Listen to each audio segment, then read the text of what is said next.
months ago. I think maybe. Wow, no, was it that long ago? When did I get it? End of Like January? a month ago? February? That was I February. made 2 payments on it. Remember, it was like, February like 11th or February 12th. I remember something like that. Okay. Maybe that's when you're expecting it. I guess maybe it's before. 4 or 5 Yeah, I guess weeks. it's a month and a half, Something like that. Hey, if you caught this part of the video, you caught the live unedited edition. Home Gadget Geeks, Thursday night. Welcome, John. It's Thursday night, the 25th of March, 8 or just a little before 8 p.m. in the Central Time Zone. If you caught this any other time than that, you have got the recorded version. And that's okay. Hang tight. We're just in a little bit of pre-show. We can get started here in just a minute. If you are in the chat, if you're listening live and you want to join us in chat, jump in there. I see Brian and Ken and John out there. So welcome, guys. Mike, I'm still finding some steep drops. This is Boulevard. Nice. Cold brew milk stout nitro. But you're a big fan of those nitros. Well, they're great podcast pouring beers. Yeah, you're right. They don't foam. Like when on the 10th anniversary show, I poured a beer and I was trying to kind of control all the things that were going on, and I just poured it straight, and it had a head. I think Andrew was like, "Dude, you pour a little head on that thing." So it was good. But what I like, it's kind of like it's almost like a chocolate milk. It's kind of got a smooth. Yeah. Yeah. It's got a coffee. Although I've had them with the cigars, you got to have to kind of have a mild cigar with it. Hey, Ryan, good to see you out there tonight. Thanks for coming out. And John likes your choice. Yeah, it's a good. It's a good little. I do like the nitros. We picked up some more Guinness for the weekend, which is nice. Always good to have on hand. Yeah. Picked up some coffee stout. What's the Brickway coffee stout? I think that's what it is. Vanilla coffee stout. So they changed their label. They completely. Did they really? Yeah. I haven't seen those yet. They changed their label. So I tried one of those new Michelob seltzers. They're like I don't know, organic, I guess. Someone had them at their house, and those are pretty good. I didn't mind those. I think we did the Bud Light seltzers. Yeah, and they're okay. I mean, they're going to be great this summer. Yeah, like those are you just pound them. That's the problem. They go down there. I mean, it's literally drinking water, so they go down so fast. I know. I'm so weird, Jim. I get on these kicks of the fairy nectar and everything, and then we were over at someone's this weekend, and they just had good old Busch Light, and I'm like, God, I forget how much I'll enjoy a Busch Light. I'm not even ashamed to admit it. Like, I enjoy drinking some Busch Light, dude. Yeah. I mean, it's light. You don't feel all bloated afterwards. You can. Yeah, well, I mean, this time last year we had canceled Sarah's party, and I had a case of Bud Light. And the next weekend, I pick up Sammy at school, and her college fridge became my beer fridge, which it's going to be again here in a little bit, as soon as she gets back home.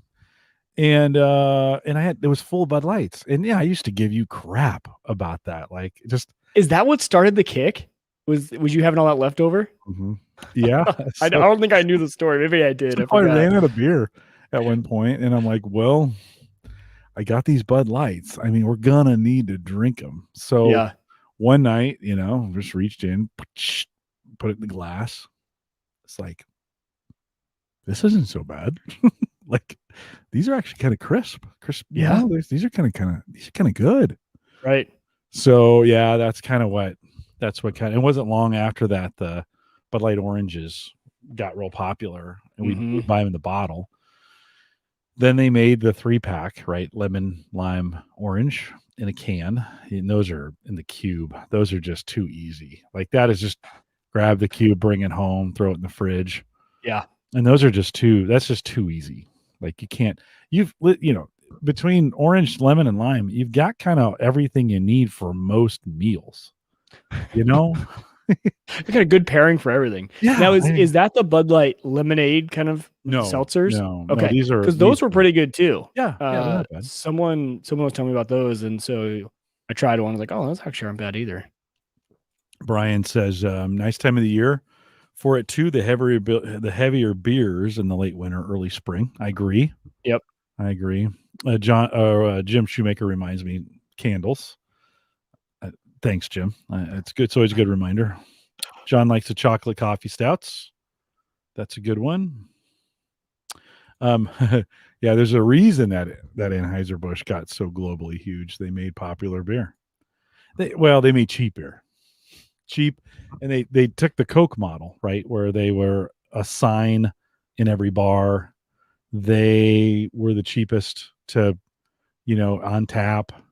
Yep. They did all kinds of things to grease those wheels. So it's always, accessibility to things I've noticed is big, right? Like I think, that's what it's just is what it is. Because you can still have great craft beer that's just, widely distributed. Look at New Belgium and even Boulevard to an extent. I think Boulevard's more central, right? Midwest, maybe. I don't know how far they get, but all those are, I still consider them craft. Everyone's like, no, it's not craft because it's so, I'm like, it doesn't matter. It's still craft beer. Yeah. Well, shoot, and all the mainline beers have their own craft side of things now. Right. They're all crafty. Coors has like Coors Original or something like that. The banquet beer? I think something. It's in a whole new bottle or whole new can, and it was like, wow, Coors, you're really going after the craft market with this one. So it's but you're right though. Like the Bud Light Orange, the Bud Light Lime, the Bud Light regular, Bud Light. It's really sessionable. Like you're right. You don't. I drink at the end of this thing, and I'm like, oh. I get weighed down on this thing. But, you do a Bud Light and you're like, ooh, I could probably sneak in another one. Yep. 100%. Oh, we're leaving in 5 minutes. Everyone knows the roundup. Oh, I could easily, I could do a Bud Light. I got time. I got time. Yeah. Uno mas. Exactly. All right. Let's knock Joe, good to see you. Yeah, good to see you guys. Thanks for coming out tonight. No show, by the way, next week. Just as I'll mention it during the live show, but no, I'll be down in Texas at a family reunion next week. So no, Brian, I can't come see you. Okay. It's family. We're going down. We're jetting down Thursday, straight shot from here to there. It's like 14 hours or whatever. Oh, ouch. And then, Friday. So that's Thursday. Friday morning, Saturday are the birthday party, and then we're coming back on Sunday. So quick in and out. Yeah. It's a lot of driving for just a It is, but I enjoy it. I mean, I enjoy it'll be nice to get away. And then I think I blocked Monday out. Nice. Yeah, just to kind of do it. All right, let me do this thing. This is the Average Guy Network, and you have found Home Gadget Geeks, show number 484, recorded on March 25th, 2021. Here on Home Gadget Geeks, we cover all the favorite tech gadgets that find their way into your home. News, reviews, product updates, and conversation, all for the average tech guy. I'm your host, Jim Collison, broadcasting live from the AverageGuy.tv studios. Here, Mike, what I think, like, it's been gray. I mean, maybe one sunshiny day over the last week or two. The rain gauge picked up like 2.5 inches of rain. The first storm, another inch the other day. Your lawn's got to look pretty good, though, right? I mean, is it greening up pretty well? It's greening up, but the true test for me is I can be on a half-hour conference call and my sump pump right here next to me goes off at least 3 times during that time. All the water just soaks down. My sump pumps run like crazy during any rain. Yeah.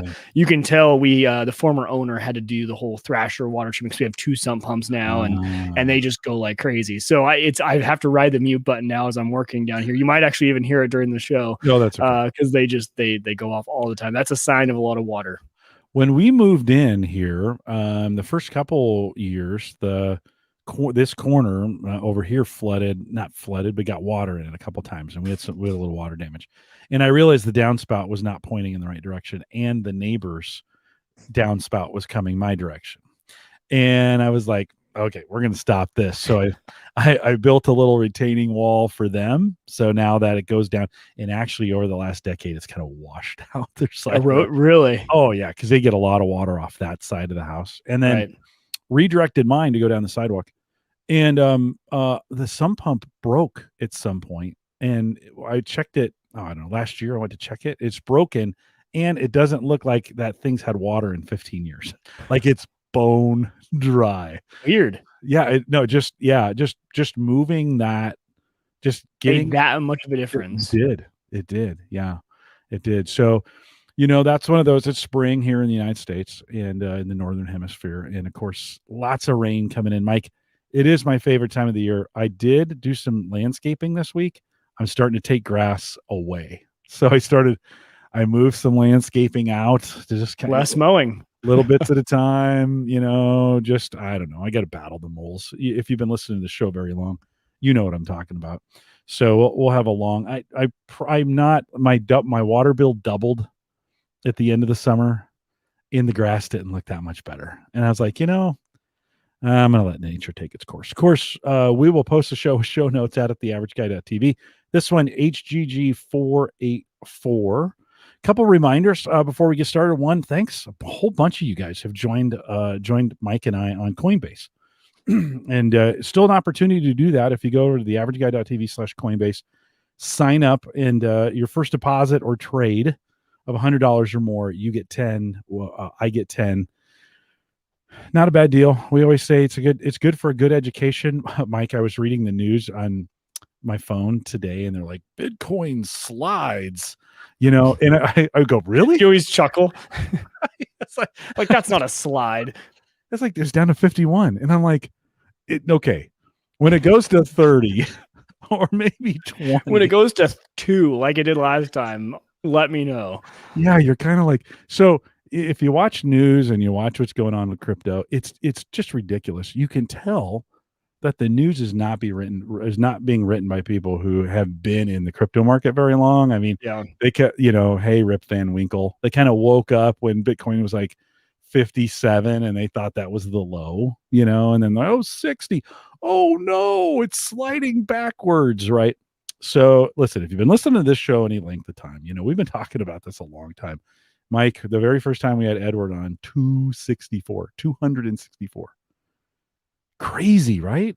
Absolutely crazy. I saw this hilarious picture, and it was someone on Twitter, and they said, my buddy just sent me this screenshot of it was essentially the awards they gave for the top 5 places for a StarCraft tournament 10 years ago, right? So 2011. Yeah. First place was like $500, $200, $300, $200.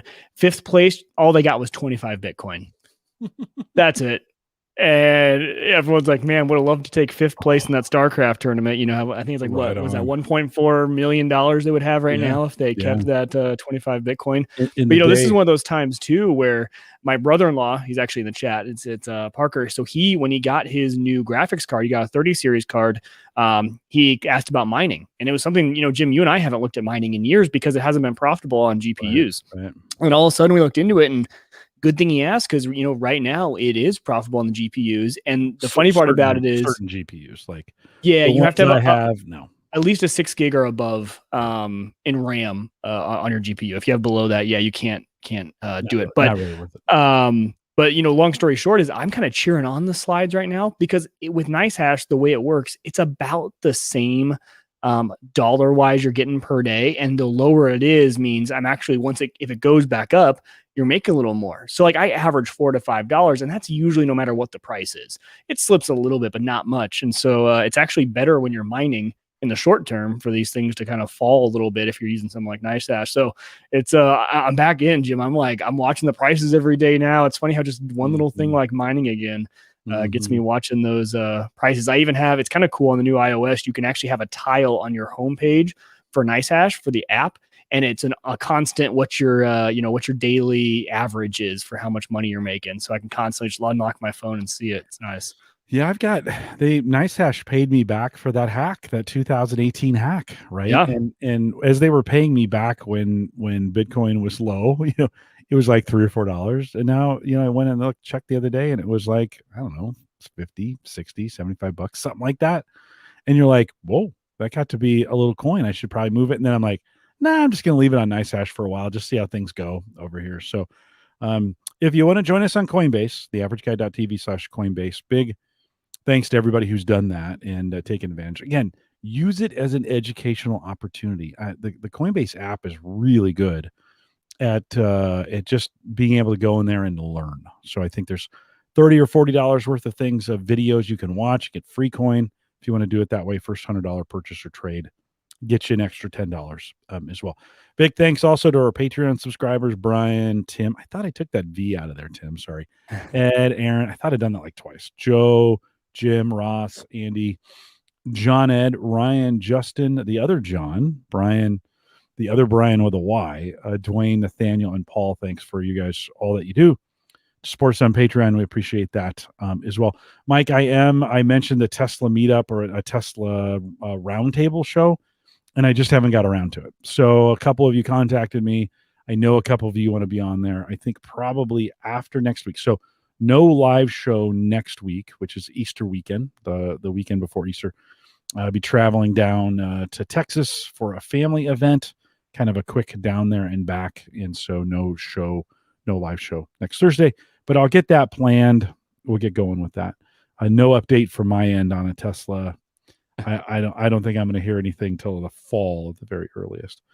Big thanks to Raz from Flowwater who joined us last week. A very interesting interview. If you didn't catch it, might you think about your water during the week? Did you catch yourself like thinking, I wonder how much plastic is in this water? A little bit, especially for those next 2 days, because it was honestly, it was a very interesting show for me because it's not something I've ever thought of, put much, thought into, and so it was very interesting to hear that point of view on everything. I want one of those. All I could think about is I want one of those big standing water filler things in my house. It makes me, same thing. Anything that can fill up a tall glass or a water bottle quickly with clean water. Sounds good to me. Yeah, no, it's super cool. So big thanks to Raz Flowwater. If you want to check them out, Hydrate 20 was the, in fact, I think I still have that up. Let's go. Yeah, there we go. If you do Hydrate 20 at drinkflowwaterathome.com, you can get 20% off any of the products that are there. And Flow Water is only one W in there. FLO water, just so you guys know when you're singing. Yeah, and I didn't get any takers last week on the these are the faucet attachments, right? So this can go on the end of your faucet and you can filter it through it. I'm giving these away. I got 2 of them. I'd kind of like it for somebody who's worried about the quality. Maybe they're on a well or one of those kinds of things and you wanted to try something out to see if it would be better. Send me an email, jim@theaverageguy.tv. I got 2 of them. Love to get them in the mail to you. US only, unfortunately, because it's just a nightmare to ship them outside the United States. But I'd love to give those away and get those to you and get a little feedback on them as well. All right, let's talk a little bit about the Mac saga, Mike. You know a little bit. The Mac came 6 weeks ago, something like that. And I've had some monitor problems, and then I didn't, and then I did, and it's kind of gone back and forth. And the monitor problems are when I hit the space bar to wake it up in the morning. Sometimes one monitor comes on. Sometimes I get that gray snow effect in it. Sometimes one of the monitors never comes back on. I can unplug it. I called support, and they said, "This is weird." We were texting, and I said, "Hey, it's not working." And we go through a bunch of things. I said, "Have you tried a different monitor?"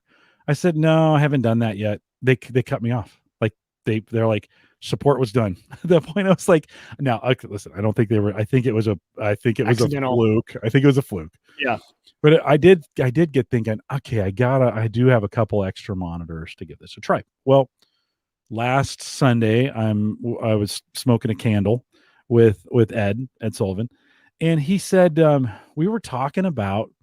I was doing a whole bunch of video editing, and I was telling him how I hate iMovie because the slider on the bottom, it doesn't automatically advance as you're editing. Like, so as you're playing it, it goes down and then it just disappears. And you gotta, you gotta. And Ed said, because he's got a big 5K Mac monitor, Ed does. He goes, "Man, iMovie on an ultra wide is awesome because you get all that real estate for it." And I went, "Wait a minute. I have an ultra wide. Why don't I put the ultra wide on the Mac and take the 2 monitors? They're older monitors, they're older, 20, they're 24-inch 1080p's that are on a stand. Move those over to my work side." So on a Monday between meetings, I had an hour. I was like, okay, I got to get this done. So I swapped the monitors out, and I like I'm kind of like, why didn't I think of this before? And it's working well. Well, I got a Mac on a single screen. Okay, one, there isn't a way to snap like on a Mac. I can't snap like on Windows. You can snap a window to one side and snap Right. it to the other. Can't do that on Mac, right? I don't think so. Yeah. So I mean, I'm sure there's an app for There's like the 49. hot, yeah. There's apps and there's hot corners and stuff like that. I know you can set up, but I don't. Yeah, the snapping. $49.99. Right. Thanks for the app. Thanks for that Apple tax. And so it didn't like having as much real estate in one screen as possible is really a better Mac experience. At least what I'm finding. If you hold down Control and the arrow key, you also get those 3 other screens that you can load like remote desktop to, right? Right. Some of those kinds of things. And so I moved it over to the ultra wide. It's incredible. Like I was like, why didn't I think of this to begin with? And now I haven't edited anything yet, and I'll get a chance to do that this weekend. But then I moved the dual screens over to the Windows side of things. And Windows is just better on like when you think about multi-screen in 1080p, yeah, Windows is better. Agreed. Windows on an ultra wide doesn't really, even though you can snap, it doesn't really even work right. Like the dimensions aren't right. You're not getting a full, like watching YouTube videos on it, not great. It's so much better. Windows is so much better on just a standard 1080p monitor. And even a Mac on multiple monitors is just, it doesn't work great, right? Like I know when I have my laptop down here, I'll have my laptop open, I'll connect it to one of these 1080p monitors, and the menu bar is always like a weird, like squished dimension, but for some reason it's just the menu bar. Like Mac's just in multiple monitors. So that's a great idea. I'm glad you moved that over. And as far as like waking it up from sleep and everything, it's been working well. No problem. This is just HDMI, right? It's just HDMI, which is great. Which is what that mini Mac is really intended to use for displays. Right. So, the question I have for the community, I think, in this is, okay, so the ultra wide is the monitor I brought home from work for the pandemic. When I start going back to work this summer, I need to take it back. It's like, okay, it's going to go back with me. I'm using it primarily for work. I'm still using it for work. It's a studio PC for the podcast stuff that I do. By the way, it's a pretty good, podcasting on the Mac on the ultra wide is pretty great. Like it gets in that format because of all the way I have to line things out. That does work out pretty well for me. So I have a couple options when we think of ultra wide. We saw Dwayne's ultra wide. You missed it when Dwayne was here, but he has like a 105-inch ultra wide. It's not really that big, but it's not really that big. But it's pretty. I think 38 or 42 or something like that. It's just super wide. I don't think I need all of that. I currently have a 32-inch ultra wide, which is kind of fits nicely in here. It kind of works. So 32 to 34, maybe it's a 34. Yeah, it is 34.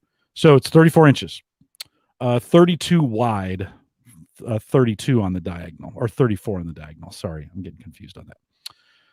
So I could go a little bit wider.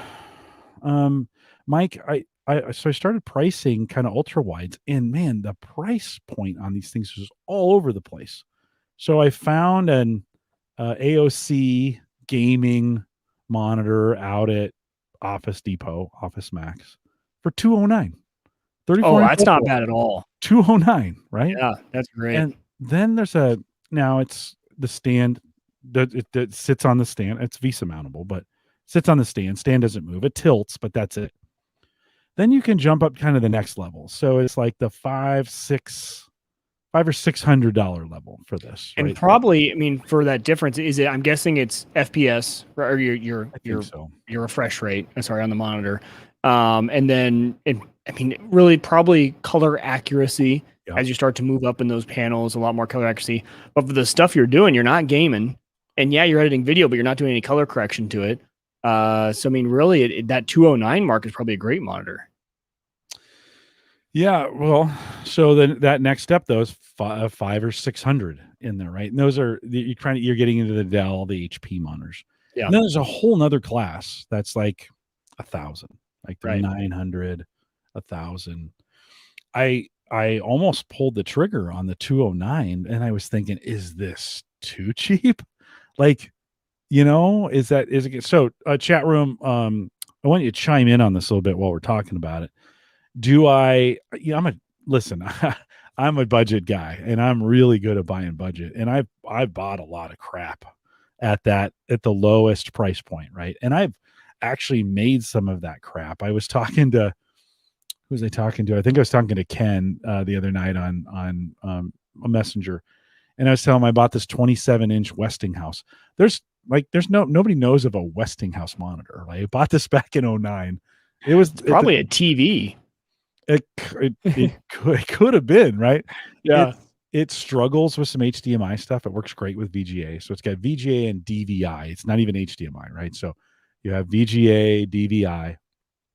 This thing, Mike, it had replaced two in 09. It had replaced two regular monitors. What do we call those? CRTs? Yeah. Right? Glass. And I kept waiting for those things to go dim on me, and they never would. They just kept hanging on. And then I bought this thing 09, so that's 10, 11 years ago now. I'm using it right now. It's part of the studio setup here, right? So you kind of think, and that was rock bottom price for that thing. I think I paid $219 in those days for it, which most of the flat screen LCD monitors were going for 400 or 500 in those days. So budget, and I'll ask you while we're waiting for the chat room to kind of chime in on this thing. Mike, do you kind of go ultra cheap on this thing, or spend $300 or $400 more and at least get middle of the road? No, for what you're doing, I think, go cheap, just get the size. For me, I have never, until recently when I started PC gaming, I'm a perfect example because I need to do the same thing. So I actually have some questions for chat too.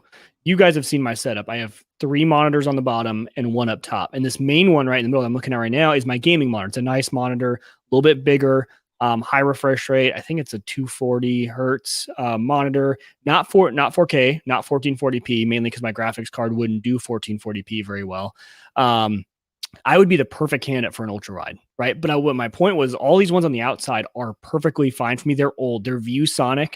They were actually from a company that was closing down, and they had all the same monitor for like $20 a piece. And I was like, that's perfect because I do want the uniformity of all the monitors. And so I grabbed 3 of them for $60 total, and they are perfect. If I wasn't a gamer, they'd be fine for what we do, right? We don't need that color accuracy. But what I want to know is I want to go ultra wide. I want to replace these 2 on the sides of my game monitor with an ultra wide. Now I will need to go high refresh rate because I do game on this thing. But my concern is I like to have a lot of screen real estate while I game. I typically have stuff up on these 2 monitors. So I have my nice gaming monitor. I have things up on the side. I play a lot of Tarkov and things like that where I have a map up or I'm Googling things. I usually have Discord over on this channel or on this screen because I'm usually talking to people if we're playing Valheim or things like that. So for you guys who run an ultra wide, and if you're a gamer, is it easy enough to have it only take up like essentially a 1080p portion of the panel and then have the outside still accessible while you're gaming? Since I haven't used one, I don't know how all that functions as far as, gaming performance. They always say, right, like full screen mode in the game is the best as far as performance, but obviously you wouldn't be running in full screen. So if you guys have any experience with that, let us know, because I too want to move to an ultra wide and get rid of this monstrosity of a 4 monitor setup that I've got right in front of me just for one computer. Yeah, I mean, don't get me wrong though, Mike. Like I have the ultra wide here. I have a 24-inch monitor, and then I've got an old 3x2 monitor. That's all it does is my Slack. It's just my Slack monitor. I mean, I've gotten to the point where I'm moving applications to monitors. Like, I've got Slack on this one. I have Twitter on this one. I've got our Discord group on this one. So they're always up. And then you come over here and it's a remote desktop kind of machine. The mining that's going on that we're doing through Chia is on there. I've got monitoring kind of the storage space. And then you slide over and you get to work. And now the dual screens are over there. Kind of deal. So I'm a big fan of just having it all out in front of me. I mean, I really like, I don't like when I put windows away, I forget about them, Yeah. you know? Um, I'm the Joe, same way. I usually always have Discord up. I have up here yeah. is all my stocks during the day. So I use the Thinkorswim app from TD Ameritrade. Usually have that up there. And then these two monitors I utilize both for this main PC, but they're also plugged into my work laptop since I work from home. So into my hub. So these switch over during the day to being my work monitors, which leaves me two that are still connected to my gaming PC. So I can usually still keep either stocks up there and like Spotify open or watching the mining or whatever I need to on those two other monitors. Jim Shoemaker's calling me out. He says, buying budget, he bought a Mac. I actually That's a good saw point. well, okay, but I didn't see buying the mini as an expensive PC purchase, by the way. It really wasn't, right? Because I mean, what was that, $699, or maybe a little bit more than that? Because Well, by the you time, upgraded a few things yeah, it got close to 1,000 by the time out the door. I put the stuff into it, but I was getting a pretty good, processor. I was getting a pretty dedicated unit. I was getting all solid state, and what I felt was a pretty good, that's kind of about what I'd spent on a Windows box, and I'm not Yeah, sure I would have gotten. yeah, I agree. The Apple tax on the Mini itself is not bad. The Yeah, laptops are still have that. They still have that price tag on them for their performance, for sure. but Sure. Not much with the Mac Mini. Well, we're gonna get, so Sammy's coming home here in just a couple weeks to be home out of college for good. She's got a summer class. We're gonna have to make a decision on a laptop for her, and we're actually gonna kind of do this live. So that's gonna Nice. be another discussion: is do we go Mac or do we go PC for her, and what do we buy? So that'll be a good conversation that we're gonna have. Brian says, I've gone relatively cheap on my extra monitor. I have a 27-inch iMac and a 27-inch 1080p external monitor. Not great specs, but it's an HP. Cost me about $110. I don't, unless you're gaming hardcore and you can tell the difference. I have a hard time telling the difference between like a really good, no, maybe I've never had a really good monitor, but between a really good monitor and a budget monitor. Yeah. That's why that's the exact reason why I have no 4K TVs in my home. Because once I buy one, all the rest of them are going to look like crap, and I'm going to have to, upgrade them all. But I have seen my brother-in-law's gaming monitor that he got recently. It's a 1440p. It's got HDR. It's nice. The blacks are black. But it was funny when the first time we set it up, we were playing a game, and he was like, "This just doesn't even. It's almost too dark." And it's weird when you go from playing on a really bright, oversaturated screen, especially on a game like Call of Duty, to like true blacks with HDR. He's right. It's odd going to that high quality. Even going to 1440p sometimes it's interesting. But yeah, it can ruin you once you see a good one. I think that 209 one, as long as it's not terrible specs, as long as it's like at least 120 hertz, I think you'd be fine. Yeah, I'm going to see if I can find it as we're talking on the Office Depot site. They've got a 29-incher that they're selling for 189. I don't know if I want to, I could go into the store. So this is where, it might, I guess I'd have to check and see, I bet those Because stores, 29 is not that big. No. I want to go 32 for sure. Like Yeah, I if like not those. bigger. Yeah, I think once you get beyond 32, they get pretty, they start Pricey. getting really pricey. How big is the one you're on now? It's 32. Okay. And it's a Dell, so it retails the same model. Here, I'll give a model number out for those who are keeping track at home. It's a P3418HW. Like that actually means something. So again, P3418HW. I think those retail between $600 and $800, depending on where you buy it. Okay. It's a pretty standard man. Probably a standard business. It is model, well built. right? Like, yeah. It is well built. My initial decision was I was just going to buy the exact same one, and then I would take this with me back into work when I go in on a more regular basis. And then because it works so well, this is the thing, do you buy a $240 one and then think, what if it's? I guess I could send it back if it's not very good, right? Why wouldn't I take the risk and and give it a try and see how it looks that way.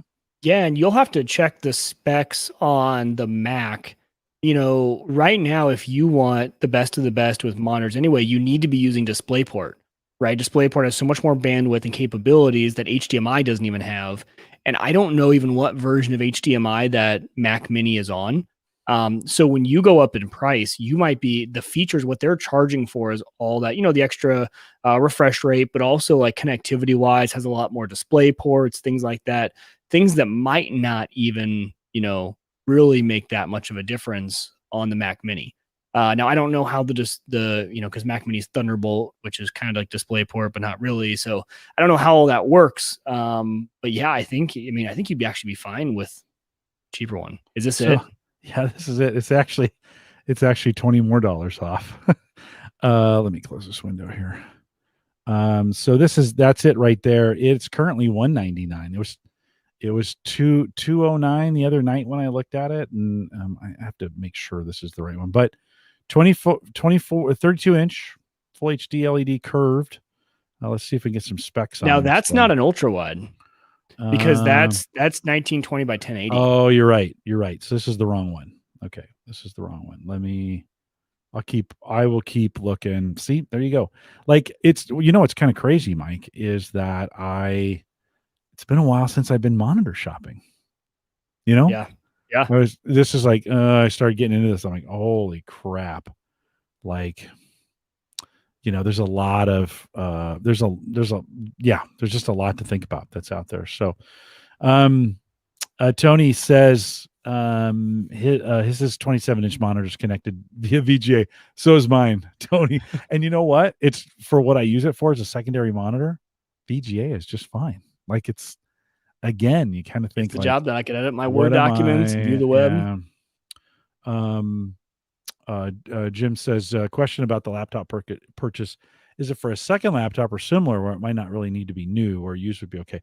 No, it's going to be her main driver. She has to give back.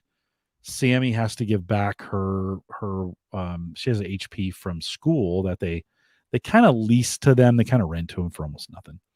And although that's not really true, you should see her college bill. So it's worked in somehow. Right. It's been they're making it up on the back end. Oh my God, it's been Club Med. So no, I need to replace it. She's gonna do a lot of podcasting, writing. She'll probably need the Adobe suite. I mean, I'm gonna have to shell out for some of that stuff too. Some of that stuff's really good on a Mac, but she knows PC. So, I don't know. I'm gonna have that discussion with her over the next couple weeks to see. Is she an iPhone user? Yes, but I think she's gonna go Android. Oh, okay. Yeah, I think she's gonna go on to the Google Fi. So I don't know. We got some work to do. We'll talk about it over the next couple weeks.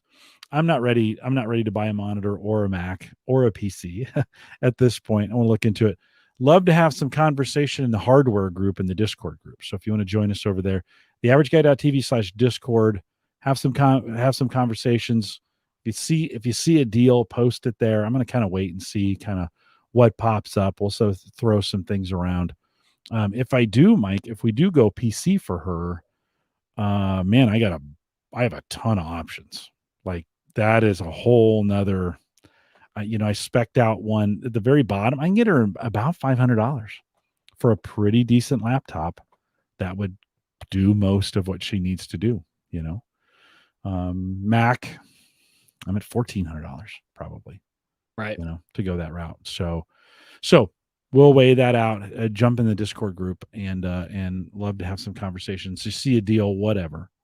Let me know, Mike. We've been talking about this for a while, and you got into Valheim.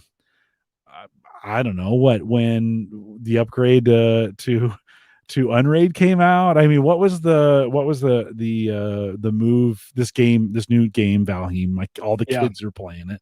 Yep. What was the genesis of that?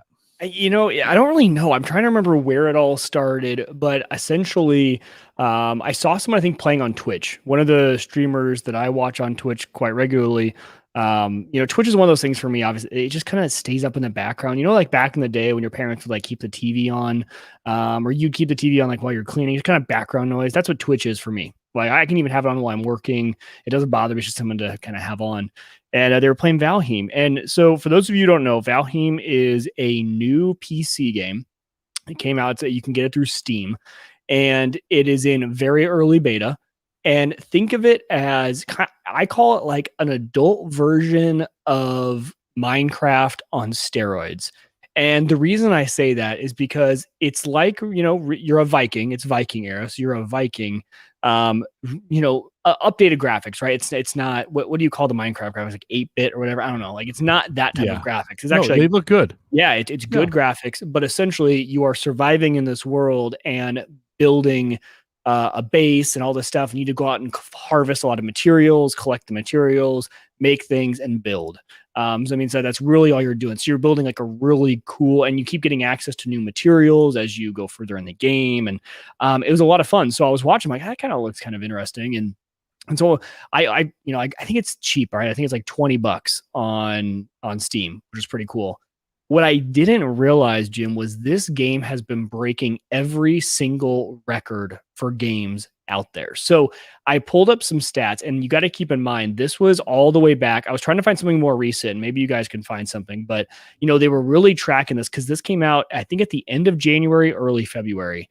And so this article was written on February, I think 25th, and they had just crossed the 4 million copies sold within a few weeks. So within just a few weeks of this game coming out, and I think the big story is this is only from a handful of developers. I think it's like a group of like maybe 5 guys who developed this game, and sold over 4 million copies.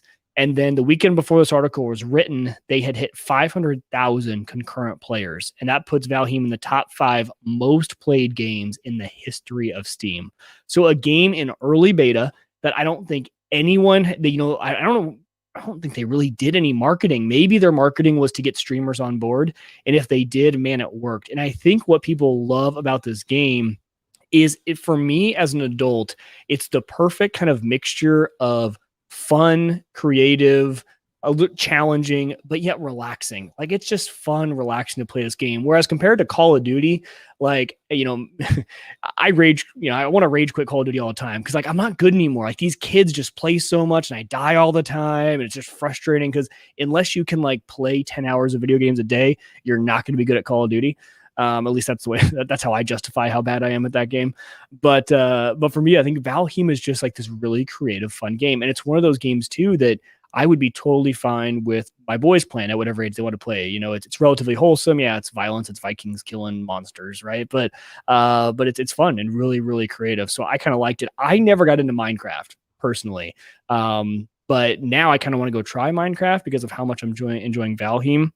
But to continue on with the fun piece, what you mentioned about Unraid is the reason this caught more of my interest is because this, kind of like Minecraft, for those of you who have been into Minecraft and a bunch of other games, you can actually self-host your own server.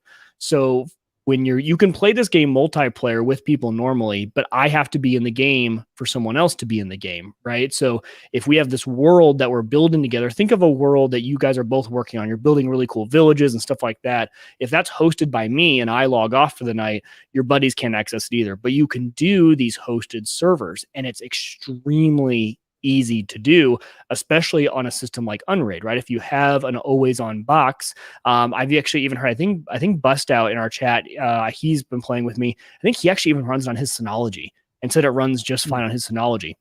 So there is a great gentleman in the Discord community, in the Unraid community, who has been building these Docker containers, and they're in the community app store. He goes by ICH777, and ICH777 has put out pretty much a Docker container in the community app store on Unraid for about every single game you can self-host that you can imagine. It's pretty cool. But it's just one simple Docker. You get it up and running, you port forward some ports, and you're up and running. And the great part about that is it's up 24/7, which means anyone can log in and out whenever they want. As long as that server is running, then you're good to go, because this game is a ton of fun to play with friends. I've been playing with my brother-in-law Parker. I got him into the game, and he's insanely good. He's been like, I told him yesterday, I've been like riding his coattails in this game, because he'll text me like, dude, we got wolves now, like we got a whole pack of wolves, and I'm like, dude, like I am excited to log in, because every time there's all this work done, I didn't have to do anything. It's kind of nice. But a ton of fun to play with friends. So a long story short, though, what we did, so with this self-hosted server that I started, started playing with my brother-in-law, and then I put a post out there in our Discord for this community and kind of put an invite out for anyone to join. You can have up to 10 players concurrently. I don't know how well it runs. I think obviously they're in such early beta. I've heard about stability issues when you get too many people in. I think above 5, they start to say it can get a little wonky.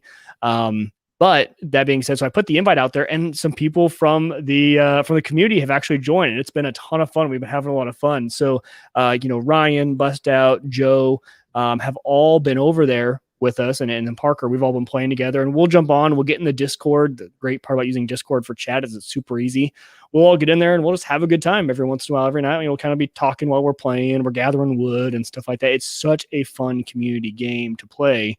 And Jim, I think you said that, I think your kids have got were bit by the Valheim bug. I'm seeing less of it. Jim Shoemaker in chat is making a good point. I think we're both pronouncing it wrong. I think this is how it's pronounced. Did you hear that? No. Oh, so shoot. That should have switched over. 1 second here. Maybe I don't have the loop back. I think it's Valheim. It might be. I think Valheim. Okay.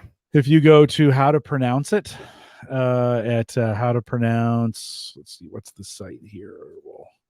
I'll throw this in the chat room so you guys can see it. It's a good I think it's a good exercise on it. I've been calling it, now it's going to take me forever because I've been calling it Valheim. Same. I've been just saying it like that for forever. Right on. So Jim Shoemaker, good call. Valheim on that. Yeah. The kids have my kids were playing it a lot. They're playing it. I think they're playing it less. I think it ran. I don't know if it ran its course. You know how these things kind of go where you get addicted to it. Then you're like, oh my God, I actually need to shower. Yeah. Right. Yes. And that is this type of game. Yeah. And then you play a little bit less of it. And then one day something happens and you're back like, oh, we got to build castles. Right. Yep. 100%. Yeah. I think people go through that same thing with games like Minecraft. And, Joe was saying in chat that he actually has his 12-year-old playing with him. And, that's the fun part is with these little self-hosted servers too. You can really, play with your kids, friends, family. And it's like I said, it's the relaxing type of game. It's the game I play when I'm fed up with Call of Duty, want to turn it off, and I just want to go relax and build a cool house by the lake. I even joked with Hannah. She came down the other day. I'm like, come look at our lakeside villa I built. Like we got a patio where we can sip our coffee. And she was just shaking her head. Like, I don't get it, but well, she's too good to you, Mike. Like a little bit. Yes. Yeah. That's an understatement. You go off on these tangents, ham radio, is it ham or heme radio? Yeah. Heme radio, immature radio. And she just, okay, she's the stable one, I think, in the right.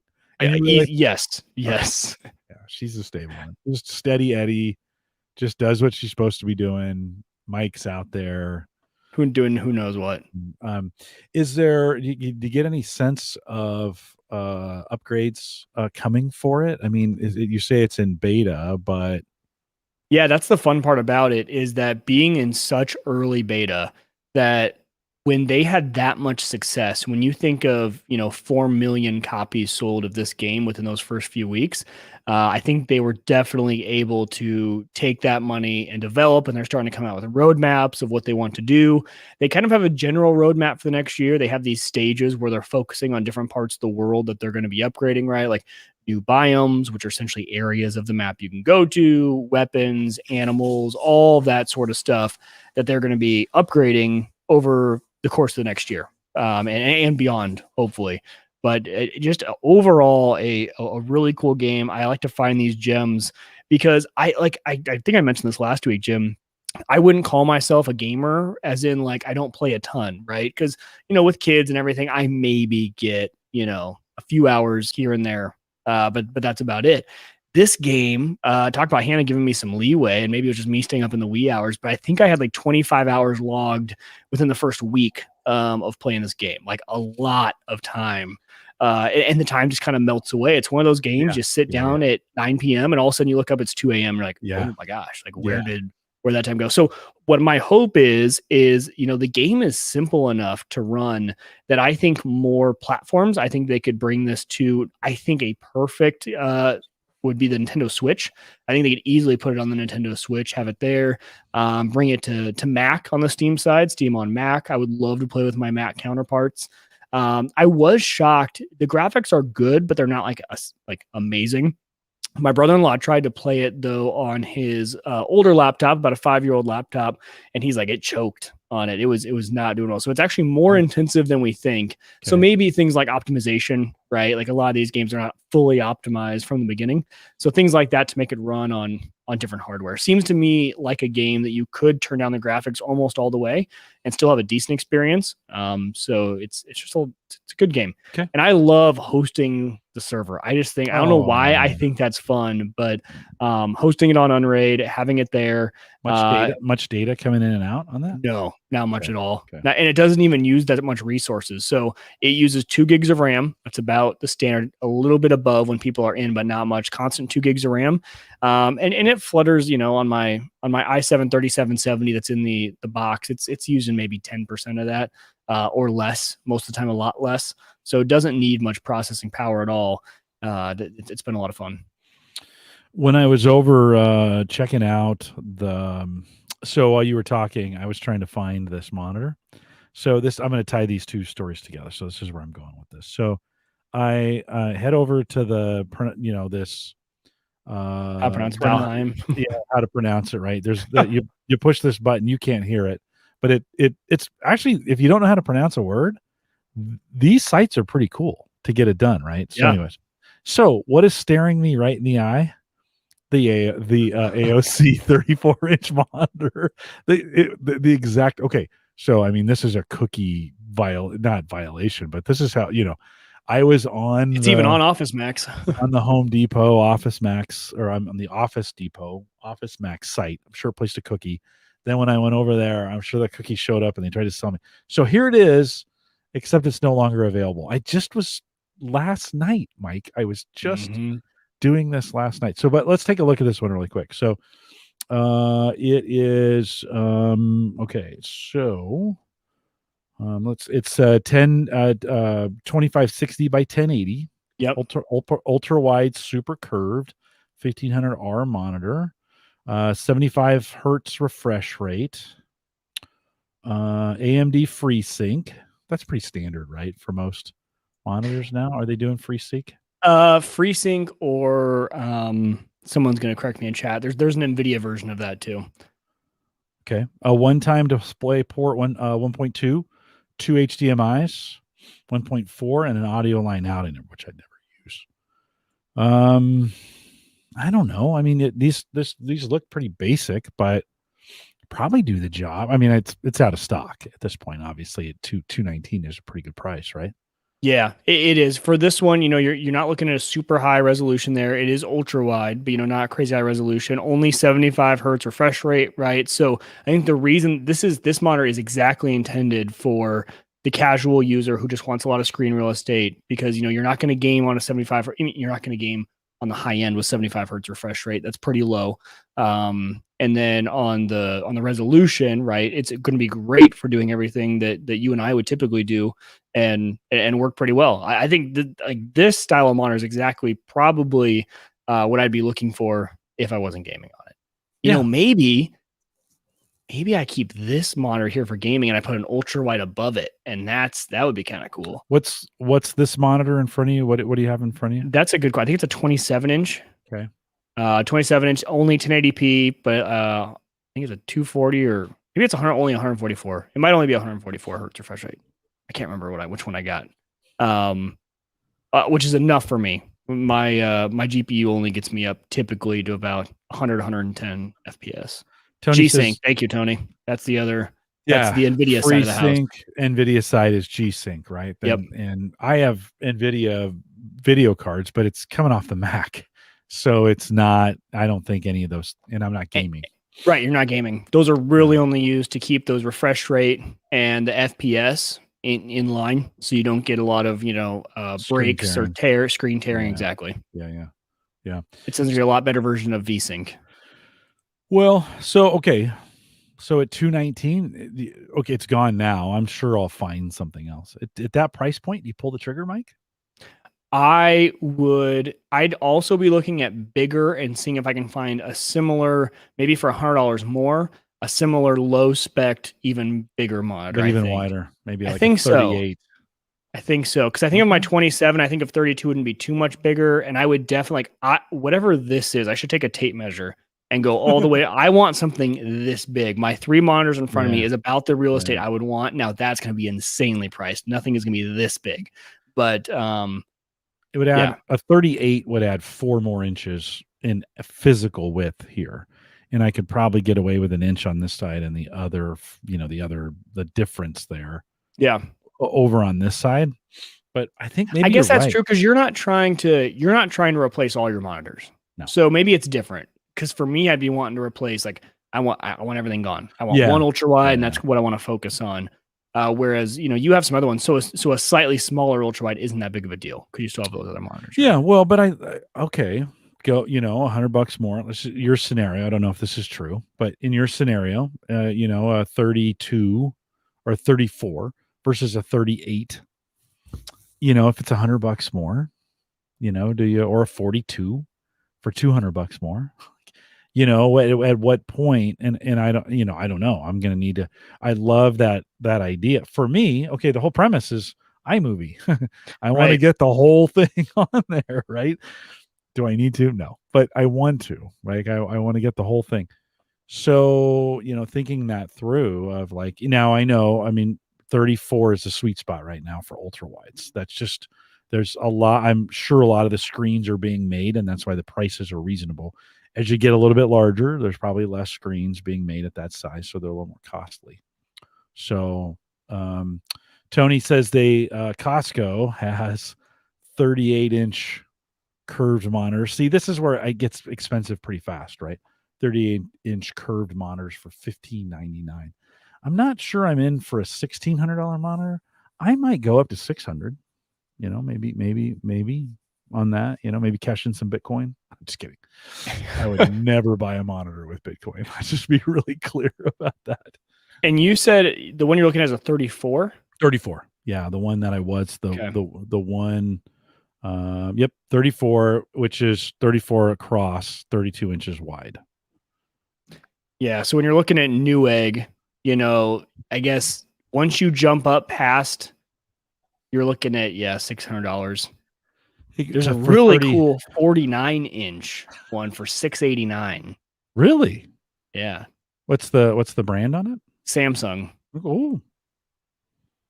Yeah. Here, I'll drop the link in chat. Yeah, do that. $700 for what's a 50? It's a 50-inch. Yeah. Holy, I'm not even sure. What's the actual width on that thing? Like how wide? That's a great question. Does it give actual dimensions? I'm gonna say it's probably 45 inches wide, maybe. It actually doesn't. Okay. Just says 49 inches. Wow, it's a 144 hertz monitor. Interesting. Brian says, "Stay tuned for the post show. Jim's making a $600 purchase tonight." Oh, that's very possible. That's very. I'm not gonna. I just typed in. So I limited it down to 37.5 being the smallest, and I just sorted by lowest price just to see something on Newegg, right? And Newegg is going to be more expensive. I bet on Amazon it's going to be a lot of other ones. Yeah. What's got me thinking? There are some really cool ones on here, though. Brian, thanks for Brian posted some stuff in the Discord group too already. So thanks for doing that. Yeah, it's got me thinking. Like I almost pulled the trigger on this 219, and I was like, nope, I'm saving it. I'm gonna save it for the show. Like I'm gonna talk about it. Don't do it now. I'm gonna talk about it. And I always find as I talk about it with you guys, I just make better decisions when I've kind of thought it out. Now you can overthink in a group like ours, you can overthink this thing and everybody's got an opinion of what you should and shouldn't do. So that can also work against you a little bit. So Jim is reminding me, this is where it works against you a little bit. The Apple Pro 32-inch XDR, it's just $6,000, right? To be fair, it's probably a really good monitor. And yeah, hey, listen, Jim, if I'm going to spend $6,000, I'm buying that water cooler from Flow Water, and I'm putting that thing in my kitchen. Mike, I have a perfect spot for it in the kitchen. Like there's this area that it would perfectly fit in there. It was like it was made for it. I can't afford not to have one of those things in my house. Okay, we alluded to Unraid a little bit, so we'll keep working on this monitor thing. Did you upgrade 6.9? Did you? We're gonna get John. We're gonna get John from Unraid on here eventually. Been trying to work with those guys. I think they've been busy with the upgrade. I can imagine. Yes. So they have not been returning my emails, and that is perfectly fine. I am sure it's nuts. But did you make the upgrade? I've been holding on. I did. Yeah. Okay. So I'm on 6.9.1 now, which is actually the latest stable. They had a few updates that they made right after, and it's been good for me. Now it's interesting. I'm getting a lot of comments back. I'm seeing a lot of stuff on Twitter. For me, flawless, no issues, right? I know a few people though have had issues with the upgrade. So I'm not sure if 6.9.1 has fixed that for people. So, I'm still kind of hesitant to fully, if this is mission critical for you. Now it is for me, and I upgraded and it was fine. It's just because I like to live life on the edge. I'm a dangerous guy. So I upgraded and it went fine. So just be aware that there have been reports that it hasn't been completely stable. But I think for the most part, majority of people say it's going just fine. And I think really for most people, the need to upgrade on when we're talking about what are the things in 6.9 that people are really going to like. There are really two that stand out for me for the non really heavy geek users, right? If you're a heavy power user and there's a lot of back end support for things, I'm talking like, the ButterFS balance options and, things like passing parameters onto the modules, like things like that if you need it, you need it. So there are always those reasons to upgrade. The only other two reasons I think that's like a necessity of a reason to not wait until it's fully confirmed stable is the GPU driver support built into the system. So if you remember when John was on last time, he talked about how there's been a community developed version of Unraid, which is a whole separate install. It would install on top of itself. It was pretty seamless, but essentially it wasn't a fully supported version of Unraid that you would install in order to get your GPUs for use with Docker. And I had been running that. Now that is built in. So driver support is built in. If you run an NVIDIA graphics card, there's just one little plugin you need to get from community applications, but again, fully supported. You don't need to be installing a wholly different version of Unraid. And that for me has been fantastic. I love it because all of my Dockers right now, I have a 1060 in there that is actually mining with the T-Rex Docker. So there's a Docker in there that's mining crypto, and it's smart enough. The way it's working is it's also Plex is allowed to use it as well. And I have no issues with the Plex transcoding. And I've even had 4 Plex transcodes being used on that GPU. Plus it's using all the extra stuff to mine. And it's been great. I haven't had any issues. So, I love having all the different Dockers be able to use it just natively, and it works. And I know that if I reach out to support, I'm not going to get that comment back of like, well, you're running an unsupported version of Unraid.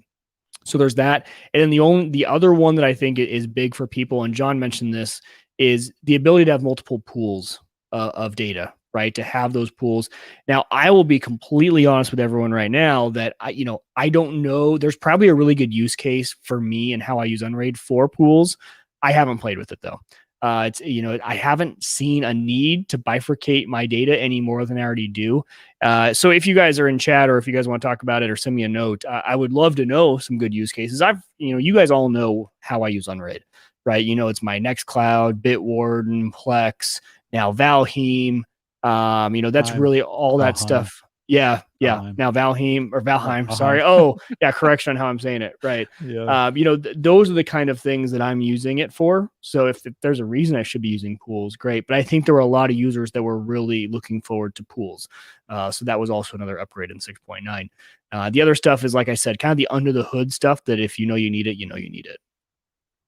It's a good overview. And Joe said in the chat, he said he didn't know 6.9.1 was out. So good opportunity. Those always come out fast. That 0.1 release. It did. It came out really fast. Yeah, it comes out pretty fast. I'm holding off until we get John on. And I have no need to upgrade. I don't use it like you do. And so I'm just going to hold off, and we'll upgrade it during the show. When he comes on, we'll have some talk, have some good Unraid talk. So that show will be coming up hopefully here in the next, 3, 4, 5, 6 weeks.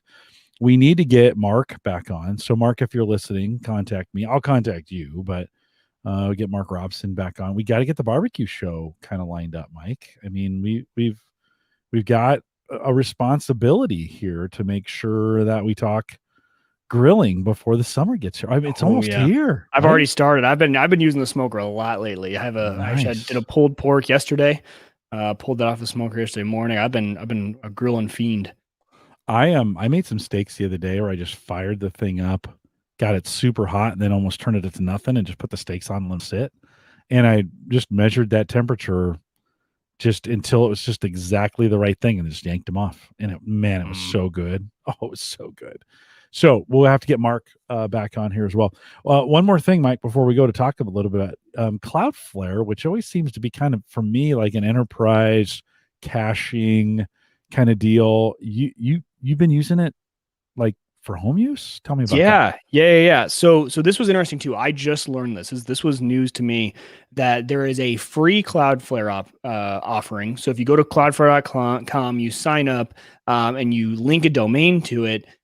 They try to get you to pay, but at the bottom, there's actually, if you're not using the power features, there is a free version. And so I started to play around with this.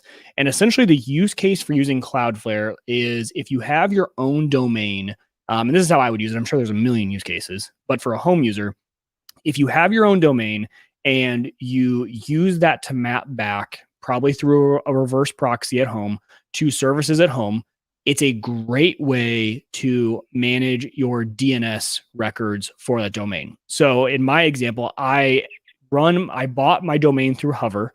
I had been doing all my DNS records in Hover, and that's what I was using. Well, Hover doesn't have any dynamic DDNS capability into it. And for those of you who haven't experienced that before, for most of us home users, we have a dynamic IP address, WAN address, right? Your public IP address is constantly changing. And that could be an issue when you run services at home on your server that you want to access, right? Because that's constantly changing. So a dynamic DNS service is essentially a tiny little app you would run in your home, and it's constantly checking what's my IP. And when it changes, it's updating some record outside the house, and you can point to that record. So what I had been doing in the past is there's a free service that almost every Unraid user out there probably started with at some point, which is DuckDNS. And DuckDNS is a free dynamic DNS plugin, Docker container service that you can run. So for example, I could have been mike.duckdns.org, and that is constantly updated by this tiny little Docker container running an Unraid, which is great. So in the past, I had been pointing if you went to nextcloud.yourdomain.com, it would point back to that DuckDNS IP address, and you're back home. It's great, constantly updated, perfect.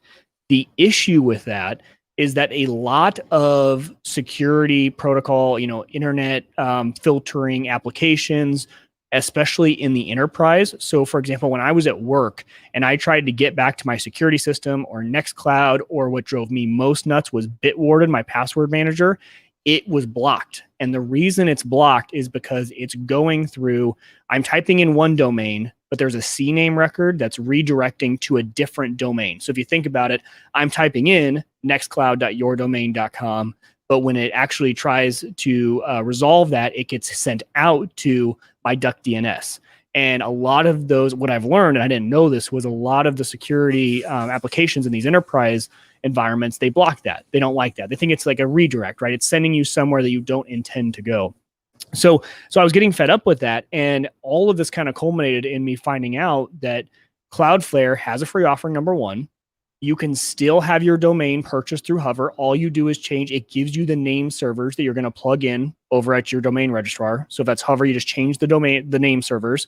It gets kicked over to Hover, and you can manage. And then the nice thing is when you sign up for Cloudflare, it actually queries what all the current DNS records you have, and it says, "Hey, do you want to just set this up just like you had it?" I'm like, yes. So it pulls in everything you already have set for that domain. It'll just slurp that right in. So you're starting from there. And then there is actually a few Docker containers in the community application store which run the Cloudflare dynamic DNS service. So essentially the same exact thing for Duck DNS, except for the fact that it's actually updating a subdomain record for my domain. So now dynamic.yourdomain.com is constantly updated. So it stays within the same domain. And if you guys are kind of following along, that doesn't trip the security things in the enterprise environment because you're staying within the same domain. It's not redirecting you out to a different domain. So a long, very roundabout answer, Jim, to say it's a really good way for managing DNS records, for having a dynamic DNS service that points to your own domain, all wrapped into this little free offering. And one additional thing I'll kind of give you guys a pointer is if you have something like a game server. I learned this when I was self-hosting Valheim, not Valheim. When I was hosting Valheim, is that there is this thing called an SRV record, and I had never used an SRV record. But if you do some Googling, so an SRV record, when you're looking at your DNS settings, essentially, I'm sure there's a lot of use cases for it, but it allows your domain to point to a specific port. If you just go to a certain domain, it's usually going to go to port 443, which is your HTTPS, or it's going to go to port 80 if it's HTTP, right? But you can actually specify with an SRV record, hey, when someone types in this domain, send them to this port of that IP address. So for a game server, because game servers I can't run through my reverse proxy, at least I don't think, I haven't tried that. You need to port forward the game port, right? So Valheim has a specific game port. I've port forwarded that. Well, now for everyone in the community who wants to play on my server, I can just give them one URL. They don't need to know about the port. They don't need to know my IP address, and they can just get in, and it just works. So a little trick, if you guys are running Minecraft servers, Valheim servers, any other game servers, look at that SRV record. It's really cool. Number one, you don't have to give out your IP address. Now people can still backtrace because an SRV record in Cloudflare cannot be proxied. So keep that in mind. So your IP address is still out there in the wild, but it makes it easy. It's an easy use case for it. Joe says he thinks Unraid is offering this feature. And he says, yeah, this feature is in my new My Servers add-in. Did you look at that at all? Yeah, I did. So My Servers is really cool. I didn't have a specific use case for it, but so here's what My Servers is. Essentially, My Servers is a new offering from Unraid where you can have a few things. You can essentially have remote access to certain parts of your Unraid box from out in the wild without having to type in your home IP address, right, and have a port forward set up. So if you're outside your LAN and you want to access your servers, or if you kind of want one central dashboard, if you manage multiple Unraid servers, if you run them for friends and family, or if you yourself have multiple, it's a way for them to kind of do the same sort of thing where registers with their service and you can get access to your server from a web browser. The other benefits are it will back up your flash drive. So we all know the flash drive in Unraid is where all your config is stored. It will do that automatic backup and store that backup up on their servers, along with what else are they putting up? There's one other thing that I'm trying to, your registration key. Your registration keys are also stored up there. So if you lose track of your registration key, or if you're bad at making backups of your flash drive, you can now, store those up in the cloud so that you would always have access to them. The one issue you might run into, especially if you are a pfSense user, is, and they actually document it, they know it's kind of an issue. So if you go and look at the official wiki on the Unraid site for the My Servers, when you're doing the install, you may run into, and I'm trying to find the exact so I don't misrepresent what it is here real quick. So a lot of routers, including pfSense, have DNS rebinding protection. And that is a feature that essentially prevents your public DNS entity entries being mapped to a local LAN IP address. And so it's a security feature, but with that enabled, it kind of blocks what what Unraid needs to do to make this whole service work. So I had actually gone down the path of installing it. I got to that point, got that error, and I was like, well, there's not many times with my VPN that I have, I really don't need access. I don't manage multiple servers. So I didn't activate it yet. But yes, another very similar thing to what we were already talking about with the DNS entries through Cloudflare. There you go. That sounds good. Was that nerdy enough for everyone to finish off the show? I mean, that was that was pretty good, man. That's a lot of info there. Let's stop talking about you and let's talk about me. Okay, so I bought a monitor, is what. So I just bought this. No, I'm just kidding. Yeah. This is the Newegg monitor Mike was talking about. This Samsung 49-inch curved QLED. Yeah. 3840 by 1080. And you mentioned HDMI display port. I too was trying to figure out how wide this thing was, but this thing is gigantic. Massive. Holy crap. This one might be big enough for me. If I was going to replace all these three monitors. Is this what you'd go with? Well, I don't think this has the gaming specs I would need. That's the only problem. Unless I did what I was talking about where but I don't know. An ultra wide up high would just be weird to me. I would want the cleanliness of having one clean. So yeah, I don't know. Yeah, it's perfect.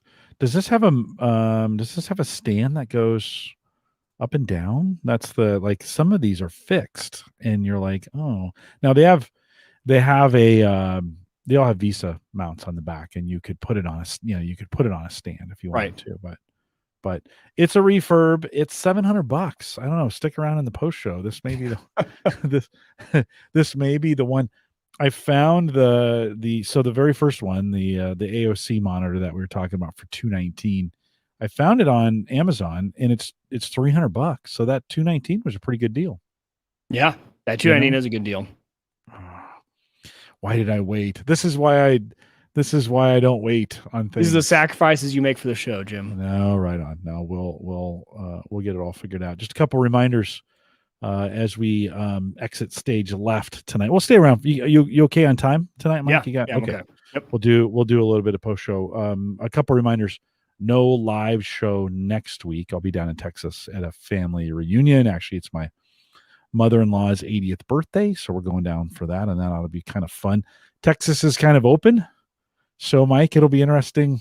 It'll be Sarah's vaccinated, I'm not, so we'll I don't know. I'm not that weird about it, just to be honest. Right. So we're headed down there. I'm sure we'll light a few candles and enjoy some bottled water for sure while we're down there. So some great stuff there. So no live show. Get caught up. Most of you are behind anyways. Geez. So get caught up. Get some things figured out. Join us there as well. Big thanks to our Patreon subscribers as well. I appreciate you guys each and every month providing what you do for that. And so, thanks. Just thanks for doing what you do. If you want to join the Discord group, jump over there, theaverageguy.tv/Discord. Kind of a quiet week. Mike, one of the things I like about the group is it's not overwhelming. You don't have to be in it every second of every day to keep up with the conversations, right? 100% agree. Yeah. We'd love to hear from you as well. Maybe you don't want to go to Discord, and that's okay. Leave us a message. So just go to homegadgetgeeks.com, bottom right-hand corner, there's a little microphone. Click it, and you got 30 seconds. That's it. It's not even a commitment. If you don't like it, stop it and do it over again. And we'd love to hear from you. We'll play it on the show and give you. Oh, I'm showing the show notes there. That's pretty cool. You guys want to see what the show notes look like? There you go. That's what they look like. Inside baseball for you. Yeah, there you go. And so leave us a message, homegadgetgeeks.com. The audio listeners they don't care that I was showing the show notes. So they're just like, whatever, Jim, shut up and keep going. TheAverageGuy.tv, both web and media hosting powered by Maple Grove Partners. Get secure, reliable, high-speed hosting from people you know and you trust. Amazon is keeping that guy busy, and I haven't heard from him in a while, so it's Christian. I need to get him back on Cyber Frontiers, but he is making a career. So he's doing a bang-up job over there at Amazon. Super proud of him. But you can get plans as little as $10 a month. Maple and WordPress optimized, super secure. MapleGrovePartners.com will get you there as well. And then don't forget, if you want to join us in the crypto world, the easiest way to get started is on Coinbase, theaverageguy.tv/Coinbase. Mike, you got any fun things coming up this spring or summer that you're looking? Fence got fixed. I got a hockey tournament this weekend. I love hockey tournament weekends, so it's hockey all weekend. Do you know Jeremy Hayden? Do you know that name? Mm-mm. Okay. Omaha hockey guy. There can't be that many of you. So you'd be surprised. There are a ton. I am shocked every time, as I join this community. It's bigger than you think. It's a lot of fun. Yeah, no, I don't know how you guys do it. I'd never walk again. The first time you play, after that, it's like, yeah, you kind of feel it. And then after that, you get kind of used to it. You love it. It's addicting. Over. Yeah, well, it's hockey is for the young. We are live every Thursday, 8 p.m. Central, 9 Eastern, out here at theaverageguy.tv live. We'd love to have you join us live every week except next week. Don't come out. We won't be here. That's okay. I'll remind you guys as well. And come out and enjoy it. Stay around for some post-show and see if Jim drops 7 bills on a new monitor. With that, we'll say goodbye, everybody. When you were sharing the show notes, one of the shows I listened to, Mac Geek Gab, their show notes when they do their live show are actually community. Yeah, we talked about that one time. In fact, did we? I can't remember if we talked about it. It would just be interesting. We did it. Yeah, we did it one night. Yeah, I think that's one of those things you have to do consistently. Yeah, and their show format is a lot of referencing links, how-tos, things like that the community really does help kind of fill in the blanks a little bit. So a little bit different, but I thought it was a very interesting kind of concept. And I was shocked when they said they've had no bad actors. I'm like, that with when you open something in the community, I would expect at least every once in a while to get kind of that egg who wants to just be funny guy and go in and do a bunch of stuff. Do a Baba Booey. Oh, Baba Booey. Remember when we had that? What service were we on where we had some? Was that Blab? I think it was Blab. Yeah. You're right. Somebody came in and it was kind of a little weird thing. And did we do on Blab? I can't remember where it was, but it was when we were testing out all the things after Google Hangouts was going away before we found StreamYard. I think it might have been Blab. Yeah, I tried it one time. Oh, nice, Brian. I think that's pretty close to me too. I think it was one of the first few I found. So for the 7 of you that are left, I think I asked this the last time. Would you find it helpful to have access to the show notes to add? Would you add things? I think I got 1 or 2 people to add things the last time I was doing it. I think, Mike, it would be one of those things I just have to remember to do it each time. It's just a new step of like, okay, put the link and put the link in chat at the beginning of the show. Chat, right? Yeah. And then that kind of guarantees it's only really going to go to the folks who are. And then you disable that link after the live show's done. So after the fact, if people, it's just like, hey, if you're here for the live, you can do it. Yeah. Yeah. I don't know. What do you think, chat room? Is that something you'd go with? I'm not going to lie. Now that I've seen this 49-inch curved, you're like, it's $700. Sarah is going to murder me after a few of these weeks. Like, it is just, I'm going to be in a lot of trouble. Yeah, she is. No. When I told her, I got a new water filter. Yeah. And then I mentioned it was $6,000. Right. And I said, but it'll pay for itself in healthcare costs. Like, just think how healthy we're going to be. We can get rid of that Brita. Is it Brita? Is that the right thing? Yeah. Brita. Get rid of that Brita.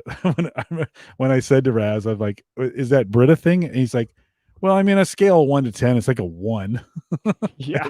At least it's something. It's filtering out the sand and the dirt that comes off your hands, when you open the thing. That's kind of a little bit what I felt like. He was saying was like, I mean, it's better than nothing, I guess. And worse when I have one because I never replaced the filters on those style. Like, this has been good for the last 3 years, right? I know. It doesn't even filter anymore. The water just stays in the top, yeah. And then you get frustrated, so you just pour it out of the top. Yeah. So the filter's so strong it doesn't even let the water go through. No, it's completely clogged, and Yeah. you're like, well, maybe I shouldn't be drinking this water. Is there anything in this 49-inch curved that, I mean, it's 144 hertz refresh rate, right? I mean, it's Yeah, who said it? Was it's it Jim who said it earlier that the resolution seems kind of small for that big of a monitor, yeah, right? So yeah. I think it might look weird. But I I want a bigger resolution. I don't want it tiny. That gives me a headache. I need, like, I've got this. What am I set at here? I'm whatever this thing is default. 2850 by 1080, whatever this thing is here on the Mac, and it's perfect for me. In fact, the Mac, the way the Mac renders fonts in the browsers and some of those other things is perfect, both on white and dark screens for me. It's very comfortable to read the way it's set up.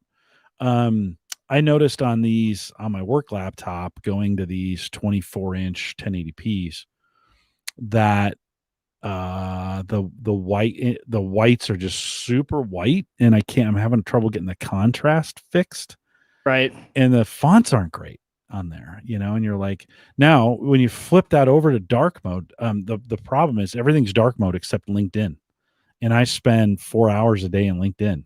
So, like, I get done and I'm like, oh, I'm blinded, it's white. Yeah. You're like, oh, stop it. Now on the Mac, LinkedIn's a little bit better because the fonts are a little bit bigger in the browsers, and so maybe I can go in. Maybe I need to go into the browser and adjust the fonts or something. I don't know. I got to figure stuff, because it's just like on LinkedIn, it's like, oh, yikes! The color contrast on this Dell Ultrawide is just so much better, than these. Yeah, I mean that's the kind of difference that you really start to notice as you get into those higher. Yeah, that's kind of why quality monitors. Kind of why I was a little afraid to get into that $200 range, a $300 range, and kind of stick to the $600 range. Like, I think it's just going to be better. It's going to be something I'm going to like more longer. Yeah, type deal.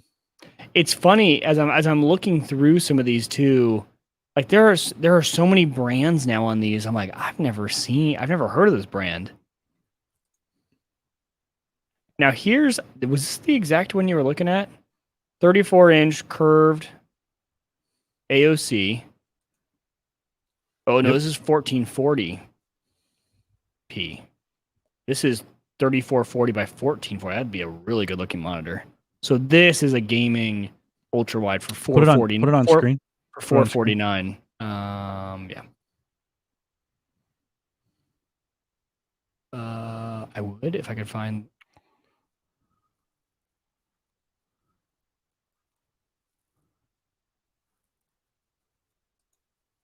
Here, put it up. So here, same brand AOC. Again, it's a 1440p, which is pretty good. Yeah, I saw those. Yeah. 144 megahertz FreeSync, height adjustable. That's probably the right, Mike. That's probably the right price point to be in for those. I would think so too. But if you could even find like a 1080 version of that, right? Mm-hmm. Mm-hmm. Yeah, I think 1080 is what I want, to be honest, because I want it bigger. I don't want it smaller. Right, 1440 is going to be a little bit smaller in the size. Well, here's your 49-incher, your Viotech brand for 729, 49-inch, 144 hertz. Dang. HDR, 3840 by 1080. There's a Samsung for 1400. Yikes.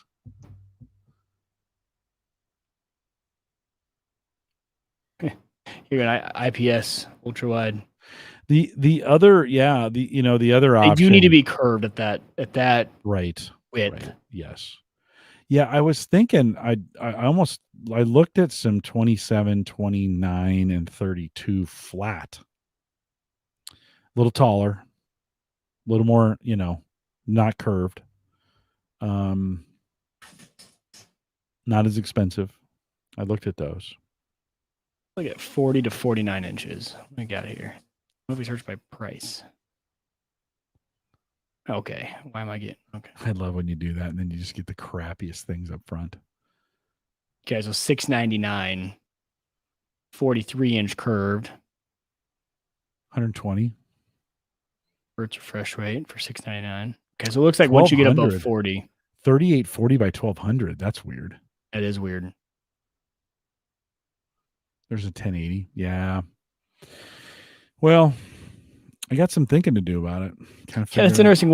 Isn't this the same price as the 1440 version we saw? I don't know. I think so. Yeah, it's a 1080 version. Well, maybe for different, for different applications. Maybe someone's really looking for something. What's that Asus there? The one, the FreeSync, 1440 or 144 HDR. Refresh rate. $799.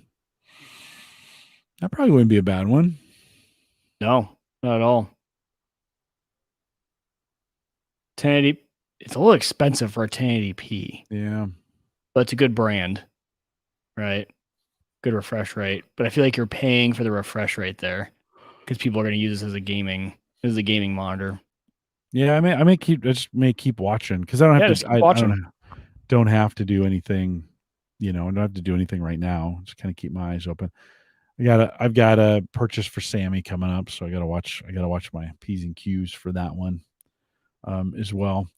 Jim said he goes his 24-inch Dell. Come on, hold on. The mouse is lost.